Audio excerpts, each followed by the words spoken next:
Assalamualaikum warahmatullahi wabarakatuh. Sahabat setia Islamic Insights yang budiman, ente like dan subscribe, Ana doakan masuk surga. Di kesempatan kali ini kita akan membahas tentang fenomena Habib di Indonesia.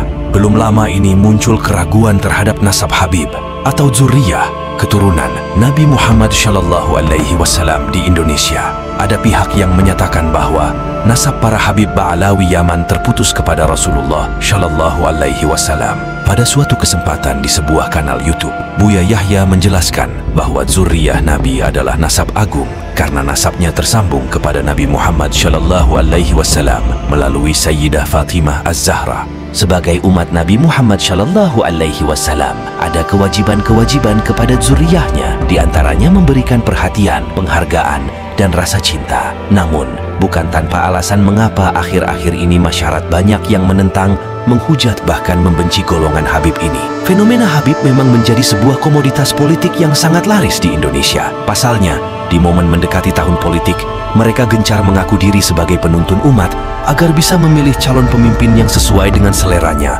Bukan pemimpin yang benar-benar kompeten, hanya masalah selera. Tentu selera yang dimaksud adalah yang sesuai dengan kepentingan kelompoknya.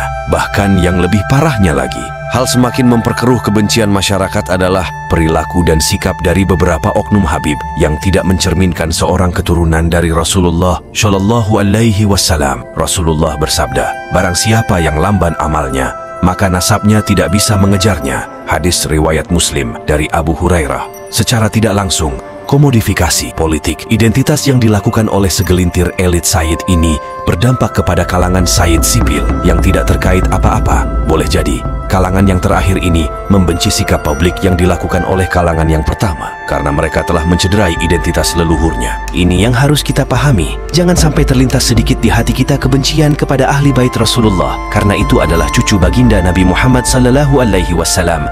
Meskipun di antara para keturunan Rasulullah Shallallahu Alaihi Wasallam ini ada yang memiliki perilaku tidak baik, seharusnya bukan semakin membencinya, melainkan semakin sayang dan berusaha untuk membawanya pada kebenaran. Kadang ada reaksi-reaksi dari sebagian orang yang mungkin memang tidak mendapatkan nasib mencintai ahli bait, keturunan Nabi. Begitu melihat dan mendengar ada keluarga atau keturunan Nabi melakukan kesalahan, ada semacam kegembiraan karena zuriyah Nabi melakukan hal seperti itu. Nauzubillah. Dan itu bukan Anda semuanya. Semoga Anda adalah orang yang cinta sesungguhnya pada zuriyah Nabi Muhammad Shallallahu Alaihi Wasallam. Ahlul Bait memiliki kemuliaan tersendiri dan Rasulullah telah menunjukkan perhatiannya yang besar kepada mereka. Beliau berulang-ulang berwasiat dan mengimbau agar umatnya mencintai dan menyayangi mereka. Rasulullah bersabda, "Aku tinggalkan dua perkara yang sangat berharga pada kalian. Yang pertama adalah kitab Allah, yang kedua adalah ahlul baitku." Hadis riwayat Muslim. Meskipun dalam riwayat Hakim disebutkan yang kedua adalah sunnahku, namun riwayat Imam Muslim diakui semua ulama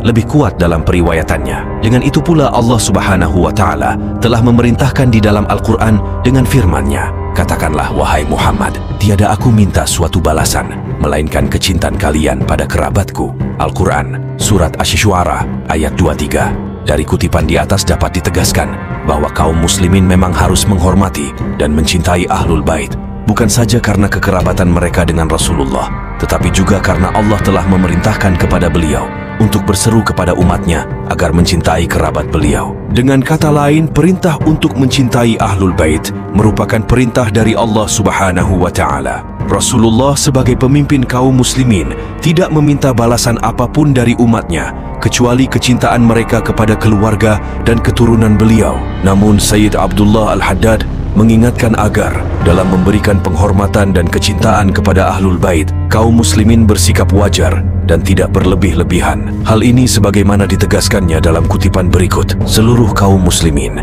hendaknya memastikan kecintaan dan kasih sayang mereka kepada ahlul bait serta menghormati dan memuliakan mereka secara wajar dan tidak berlebih-lebihan. Maka jika sebagai muslim, kita tentu harus bersikap menghormati dan mencintai mereka sebagai keturunan Nabi. Namun yang paling penting dalam mencintai keturunan Nabi adalah dimensi pancaran ilmu dan keluhuran akhlak untuk dijadikan barometer kita dalam mengikutinya. Bukankah risalah Nabi Muhammad Sallallahu Alaihi Wasallam adalah ilmu dan akhlak yang paripurna. Wallahu a'lam bishawab. Semoga informasi ini bermanfaat untuk kita semua. Jangan lupa untuk like, subscribe, dan share video ini kepada teman-teman dan keluarga. Sampai jumpa di video selanjutnya. Wassalamualaikum warahmatullahi wabarakatuh.